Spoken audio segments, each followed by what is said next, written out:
Good morning everyone. আজকে হলো শ্রাবণ মাসের দ্বিতীয় সোমবার। প্রথম সোমবারটা আমাদের কিছু কারণবশত পালন করা হয়নি, তবে দ্বিতীয় সোমবারটা পালন করা হবে। তাই জন্য মা সকালবেলাই আমাকে পাঠিয়ে দিল বাজারে কিছু কেনাকাটা করার জন্য। আগের দিন বাজারে গিয়ে মা সমস্ত কিছু বাজার এনেছিল, তবে দুধটা না পাওয়ার জন্য আনতে পারেনি। তাই জন্য আজকে আমাকে সকাল সকাল পাঠিয়ে দিয়েছে বাজারে। ঘরে এসে বাসি কাজগুলো সেরে গাবলু আর আমি এখন খাচ্ছি একটা কেক। আর দুধটা এনে দেওয়ার পর মা এখানে স্নান করে পুজোটা করে নিচ্ছে।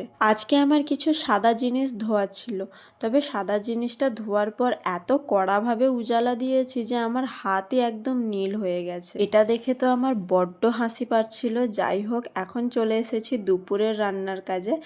আর এখানে আমি মাকে একটু রান্নায় হেল্প করে দিচ্ছি। আর আজকে আমি ডিসাইড করেছিলাম দুপুরে একটু লুচি আর ছোলার ডাল খাবো। আজকে দিনটা তো আমি এমন ভাবে কাটালাম। চলো এখনকার মতো বাই।